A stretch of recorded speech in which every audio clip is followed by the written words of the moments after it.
सम्मानित साथियों, नमो बुद्धाय, जय भीम। हमेशा की भांति एक बार पुनः हम लेकर उपस्थित हो चुके हैं आज का डॉक्टर अंबेडकर संदेश लेकर। आज के डॉक्टर अंबेडकर संदेश में हम बात करेंगे विषय हक के लिए हमारी लड़ाई जारी रहेगी। ये बात बाबा साहब कहते हैं 5 अगस्त 1946 को। 5 अगस्त 1946 को और क्या कुछ बाबा साहब कहते हैं। यहाँ पर जो मुस्लिम लीग और मुस्लिमों की मांग थी पाकिस्तान की, इस विषय में भी बाबा साहब अपनी बात को रखते हैं। तो आज के डॉक्टर अम्बेडकर संदेश में विस्तार से हम लोग जानेंगे। हालांकि बहुत सारगर्भी संबोधन है बाबा साहब का, अंत तक जरूर बात कीजिए, ये हमारा आपसे निवेदन है। बाबा साहब डॉक्टर अम्बेडकर संपूर्ण वाङ्मय खंड 40 से आज का ये स्पीच लेकर हम उपस्थित हुए हैं, जो पेज नंबर 39 से 40 पर प्रकाशित है। पुणे दिनांक 5 अगस्त 1946 को बाबा साहब ने क्या कुछ कहा, आज के डॉक्टर अम्बेडकर संदेश में हम आपको बताएंगे।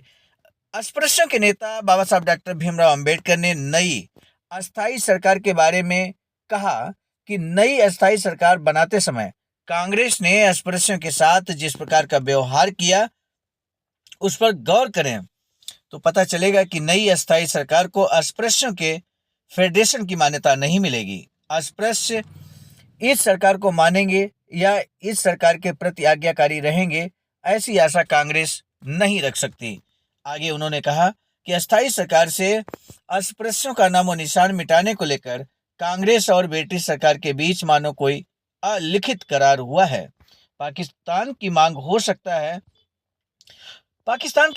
सकता है कि कुछ अर्थपूर्ण हो सकती है, लेकिन सवर्ण हिंदुओं की बराबरी में मुसलमानों को प्रतिनिधित्व देने में कोई तुक नहीं है और सभी अल्पसंख्यक जमातों को मिलाकर कुल 4 जगह दिए जाने का समर्थन भी नहीं किया जा सकता।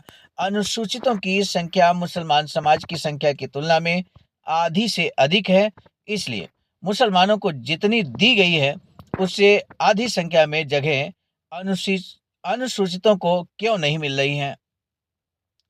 बाबा साहब यहाँ बहुत स्पष्ट हैं। अनुसूचित जातियों को, अस्पृश्य समाज को जो प्रतिनिधित्व की बात है, वो चाहे वो राजनीतिक हो या नौकरियों में आरक्षण की बात हो, लगातार बाबा साहब इस मांग को उठाते रहे हैं पुरजोर तरीके से। यहाँ पर मुसलमानों को जितनी सीटें दी गई हैं उससे आधी संख्या में अनुसूचितों को क्यों नहीं मिल रही है, ये महत्वपूर्ण प्रश्न बाबा साहब ने यहाँ पर उठाया है। पिछले साल शिमला में हुई बातचीत में अनुसूचितों को 2 जगह देने की बात कांग्रेस ने स्वीकार की थी। इस आधार पर कहा जा सकता है कि कांग्रेस ने अनुसूचितों के साथ अब अन्याय किया है, इसीलिए कांग्रेस को उनसे राजनिष्ठा की उम्मीद नहीं रखनी चाहिए।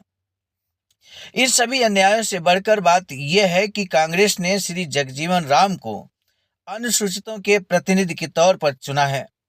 सम्मानित साथियों, आपको हम बता दें 1942 से 1946 तक बाबा साहब वायसराय के काउंसिल में श्रम मंत्री के रूप में कार्यरत रहे। बाबा साहब के अथक प्रयासों से वायसराय के जो काउंसिल है उसमें एक पद अनुसूचित जाति के लिए स्वीकृत किया गया और अनुमति दी गई। इस तरह से प्रावधान किया गया कि एक सदस्य जो है अनुसूचित जाति से होगा, अस्पृश्य समाज से होगा। ये वहां पर ये तय किया गया। 1940 के बाद यहाँ पर जैसा कि यहाँ जिक्र किया गया, श्री जगजीवन राम को चुना गया है। कांग्रेस द्वारा अनुसूचितों पर किए गए अत्याचार के बावजूद वे सरकार में शामिल होने के लिए तैयार है। इससे उनकी असली योग्यता का पता चलता है। अनुसूचितों द्वारा छेड़े गए सत्याग्रह आंदोलन के बारे में पूछे जाने पर डॉक्टर अंबेडकर ने कहा, उचित अधिकार पाने के लिए हमारी लड़ाई जारी रहेगी, हम कभी शरण नहीं लेंगे। इस अवसर पर शेड्यूल कास्ट फेडरेशन के अध्यक्ष दीवान बहादुर एन शिवराज का भी भाषण हुआ। आज का बाबा साहब का भाषण सारगर्भित था। आज के डॉक्टर अंबेडकर संदेश का जो पहला प्रश्न है, बाबा साहब डॉक्टर भीमराव अंबेडकर ने कांग्रेस के द्वारा अनुसूचितों के प्रतिनिधि कौन है, इस बारे में आपको अपना प्रति उत्तर देना है। बाबा साहब डॉक्टर अंबेडकर ने अनुसूचितों के अधिकार की लड़ाई कैसे लड़ी, इस संबंध में भी अपने विचारों को व्यक्त कर सकते हैं। कमेंट सेक्शन में हमें आपके प्रतिक्रिया का बेसब्री से इंतजार रहेगा। आज का डॉक्टर अम्बेडकर संदेश समाप्त करने से पहले हम जरूर बता दें कि बाबा साहब की एक अधूरी इच्छा है वैचारिकी सेंटर बनाने की, और सारनाथ वाराणसी राज्य उत्तर प्रदेश देश भारत में 14,000 स्क्वायर फीट जमीन परचेज कर ली गई है, जिस पर निर्माण कार्य जारी है। SBI account number IFSC code इसलिए दिया गया है कि बहुत सारे साथी अपना अमूल्य योगदान इस दिए गए अकाउंट पर कर सकते हैं, जिससे वैचारिकी सेंटर जल्द बनकर तैयार हो।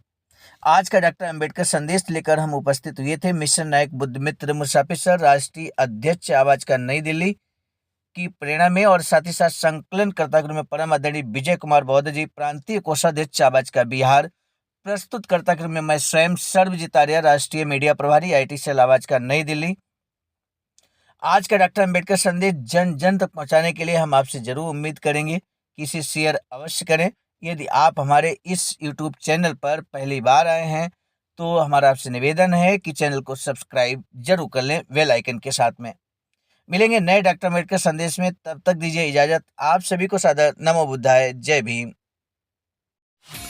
सम्मानित साथियों, यदि आप हमारे इस चैनल आवाज़ का ऑफिशियल, जिस पर नियमित सुबह 5 बजे डॉक्टर अंबेडकर संदेश आपको मिलता है, आप हमारे इस चैनल को सपोर्ट करना चाहते हैं तो हमारा आपसे निवेदन है कि आप हमारे इस चैनल को सब्सक्राइब कर लें, वीडियो को शेयर, लाइक, कमेंट जरूर करें।